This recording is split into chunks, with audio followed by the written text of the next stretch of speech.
moço, tudo bom com vocês, desbravadores? Hoje a gente está aqui para continuar falando um pouquinho sobre o Japão. Como você viu no tema do vídeo, a gente vai estar falando sobre Pokémon.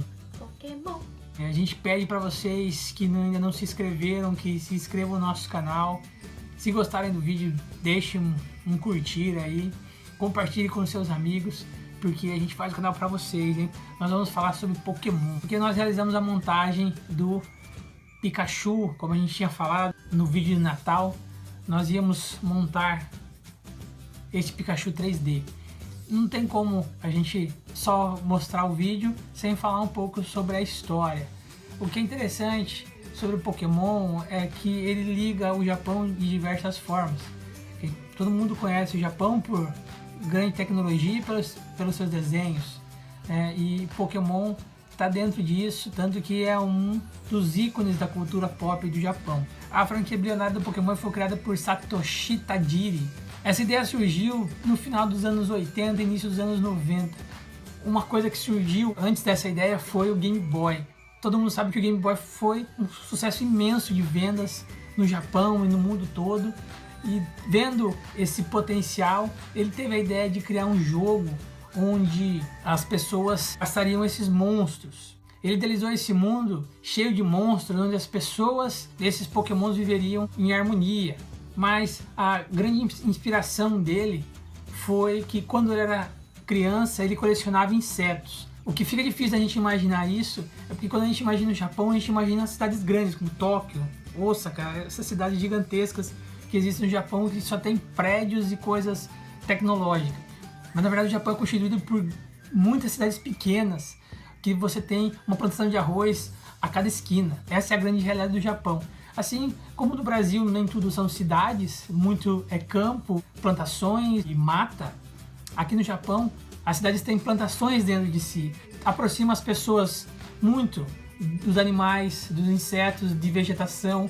É uma coisa que eu acredito que seja única no Japão, assim, é que você pode ver uma série de animais e insetos grandes na porta da sua casa, por essa questão de ser tudo muito próximo. Esse jogo foi lançado em 1995 e se tornou um sucesso de vendas. Depois saiu um mangá em 97, que também foi um sucesso de vendas, e no mesmo ano foi lançado o anime. O desenho ele é exibido até hoje. Pokémon já arrecadou com vendas 41 bilhões de dólares. Agora a gente sabe que em 2016, com essa febre do Pokémon GO, com certeza esses lucros cresceram. E o Pokémon ele fez parte da nossa infância, da nossa juventude, quando nós assistíamos este anime. Tenho certeza que muitas das pessoas assistiam isso no Brasil, né? A gente nem sabia o que era um anime direito, mas a gente assistia, a gente acompanhava, a gente gostava bastante.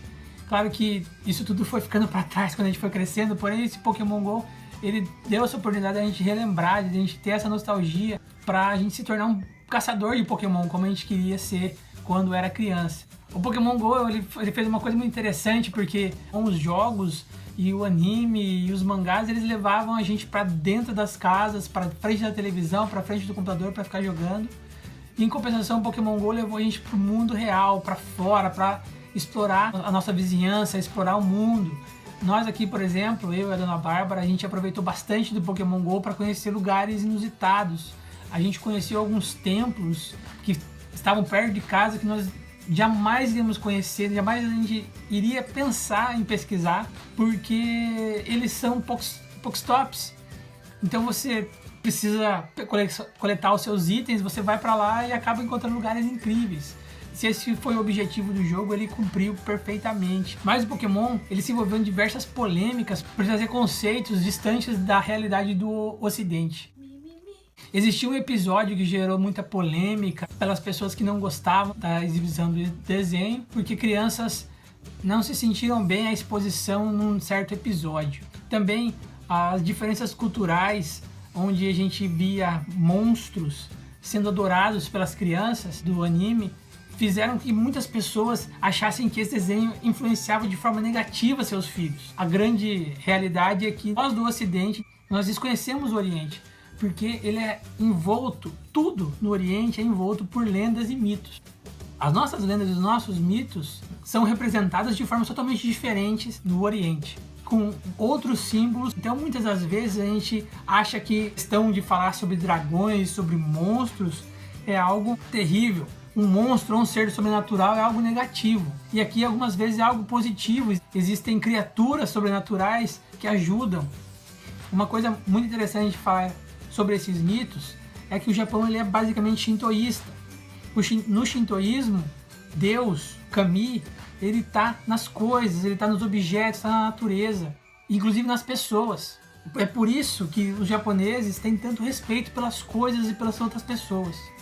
Porque eles enxergam Deus em tudo, o caminho em tudo. Não dá para entrar nesse crédito do que o sobrenatural é algo ruim. É a mesma coisa que a gente comparar a sobrenaturalidade dos anjos. Então, são apenas formas de falar da mesma coisa diferentes. O legal é que esses mitos, essas lendas, elas transmitem um conhecimento que não pode ser transmitido de outra maneira. Então, quando a gente vê um desenho, por exemplo, aquela parte que nós teríamos que imaginar do mito, ela já se perde, porque você tem a coisa pronta na sua frente.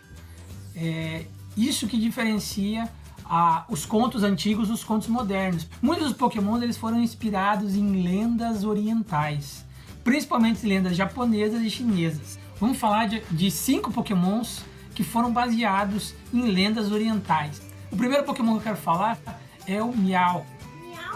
O Meow, ele foi baseado naqueles gatinhos chamados Manequinecos. Manequineco é literalmente gato acenando. O Manequineco é aquele gatinho que muitas das pessoas usam na sua loja ou na sua casa para atrair boa sorte, para atrair clientes. A lenda diz que um monge do templo Gotokuji carecia de posses e ele tinha apenas um gato com o qual ele dividia suas refeições. Certa vez, numa tempestade, um samurai se abrigou nesse templo. Ficou embaixo de uma árvore para fugir desse mau tempo. Então ele tinha um pressentimento que viu o gato acenando para ele. Imagina o gatinho fazendo assim para você, né? É muito saque, né? E vendo aquilo, decidiu seguir sua intuição e foi até o gato. Instantes após ele seguir até o gato, o raio caiu sobre a árvore que ele estava. Isso foi para ele como se o gato estivesse acenando para salvar ele desse perigo. Então, em retribuição, em agradecimento ao que o gato fez, ele auxiliou o monge e o templo a prosperarem. Quando esse gato morreu, ele foi enterrado de uma forma especial e foi construído para ele uma estátua muito parecida com esse gatinho. Foi o que deu origem a essa tradição dessas estátuas de gato. Quando o gato está com a patinha direita levantada, ele está atraindo para ele boa sorte e fortuna. Quando o gatinho está com a pata esquerda levantada, ele está atraindo clientes. Por isso que a gente vê muito em lojas ele com a pata esquerda levantada. Agora, quando ele está com as duas patinhas levantadas, ele está atraindo os dois. Boa sorte, dinheiro e clientes. O segundo Pokémon que a gente vai estar falando hoje é o Drowzee, se é assim que se fala. Esse Pokémon foi inspirado numa lenda chinesa chamada Baku. Esse yokai, essa criatura sobrenatural, é capaz de devorar pesadelos e má sorte das pessoas a qual ele visita. Eles dizem que quando você tem um pesadelo, é só pedir para o Baku para ele devorar essa lembrança desse pesadelo terrível que você teve. Também dizem que se você fizer um cobertor de pelo de Baku, você está livre de pesadelos. Só de achar um Baku, né? O terceiro Pokémon que nós vamos estar falando é sobre o Vulpix e, respectivamente, o Ninetales, a sua evolução. Esses dois Pokémon são baseados num yokai chamado Kitsune. Quando essa raposa morre, ela se transforma nesse yokai, se transforma num ser ardiloso, gosta de pegar peças nos humanos e às vezes se transforma até numa bela mulher para atrair os jovens mancebos. Após completar 1000 anos, esse yokai, esse Kitsune, chega a se tornar um ser lendário quando adquire 9 caudas. Ao adquirir essas 9 caudas, ele passa a se chamar um Kyubino. O quarto Pokémon que nós estaremos falando agora, Magikarp e sua evolução Gyarados. Toda carpa precisa subir o Rio Amarelo para desovar. Algumas das carpas sobem mais o rio, sobem partes da cascata. Existe uma lenda que diz que existiu uma carpa que subiu até o alto dessa cachoeira para desovar e lá em cima se tornou um dragão. Essa alusão da carpa sempre como algo que vai chegar a se tornar um dragão. Esse símbolo é utilizado no Dia das Crianças, no Kodomo no Hi, onde se penduram as carpas que ficam flutuando no ar, que demonstra que os japoneses têm essa esperança que as crianças são o futuro realmente dessa nação. São essas pequenas carpas que vão se tornar essas grandes pessoas no futuro. Então é aí que vem esse nome Koiryu, o dragão carpa, ou seja, essa carpa que se transformou no dragão.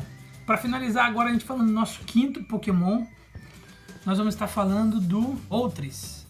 O Moltres foi inspirado em um dos 4 deuses celestiais da cultura oriental, o deus Suzaku, que é o guardião do sul. Seu elemento é o fogo, sua estação é o verão e sua virtude é a sabedoria. Ele é esposo do dragão e simboliza a cumplicidade que o casal precisa ter para viver juntos. Esse pavão aqui no Japão é chamado de Ho-Oh, que também faz alusão à fênix chinesa. A própria fênix chinesa não é tão chinesa assim, porque ela é inspirada na fênix de Heliópolis dos egípcios. Então, esse Moltres ele é inspirado no Suzaku, que é inspirado na fênix. Agora, nós vamos falar um pouquinho sobre esse brinquedo. Ele é um quebra-cabeças 3D. Nós temos aqui uma Pokébola e o Pikachu em cima.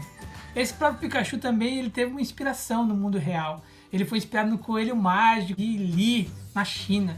Esse coelho ele praticamente estava desaparecido até 2014, quando foi capturada essa imagem dele. E ele é um Pika, é um parente próximo de coelho de uma lebre, só que ele tem a orelha arredondadinha. Esse Pika é conhecido como Pika de Li, ou Li Pika. Então aqui a gente vê o Pikachu e aqui atrás algumas instruções de como montar ele. Vamos montar ele então?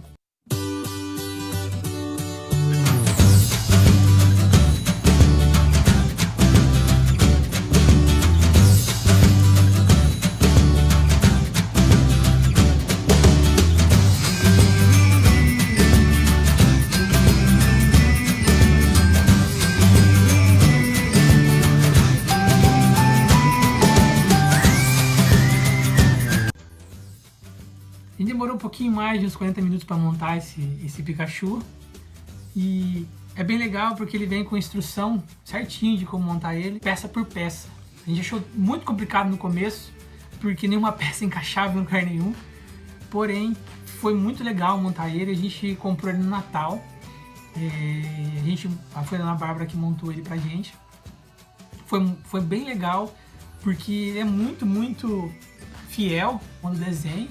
Ele é um tamanho bem interessante também. O legal é que a inspiração desse Pokémon também tem essas listrinhas, só que no pescoço, que foi o que provou que ele era um animal diferente dos outros Pikas. A gente pagou cerca de 3.000 ienes com imposto. Acredito que esse brinquedo também não seja comercializado no Brasil ainda, em nenhum outro lugar. Mas é uma coisa muito legal de se montar, uma quebra-cabeça bem legal de se montar, principalmente porque ele tem a instrução e você vê que o resultado é perfeito. E o que torna o Pokémon tão incrivelmente difundido aqui no Japão? Essa facilidade que os japoneses têm de receber essas lendas e as histórias fantásticas de forma natural. Existem tantas lendas aqui no Japão que é natural simplesmente você gostar de ler mangás e histórias que contam sobre criaturas sobrenaturais, esses monstros do Pokémon. Como é o caso de qualquer mangá que você vê ou anime, que conta histórias que estão além da realidade, porém que para os japoneses são simplesmente parte do seu cotidiano. Bem, então foi isso, pessoal. Espero que vocês tenham gostado de saber um pouquinho mais sobre essa franquia bilionária que é o Pokémon, sobre as lendas que inspiraram alguns dos Pokémons. Existem mais Pokémons que são inspirados em lendas? Existem, muitos. Mas por que eu não falei deles? Porque eu lembro de ter assistido o Pokémon no começo, que só falava naqueles 150 Pokémons. Então eu falei de alguns dos Pokémons que eu me lembro que existiam no anime. Então a gente agradece a todos que assistiram até o final. Não esqueçam de deixar seu like se gostou do vídeo, de compartilhar com seus amigos, principalmente de se inscrever no canal, porque é muito importante que vocês participem. Também, se quiserem nos seguir, curta a nossa página no Facebook, na nossa página do Instagram, no Twitter. A gente está postando coisas todos os dias e é importante a participação de vocês. Comentem. Se a gente falou alguma coisa errada, pode criticar. A gente está aqui para melhorar o conteúdo para vocês. Valeu!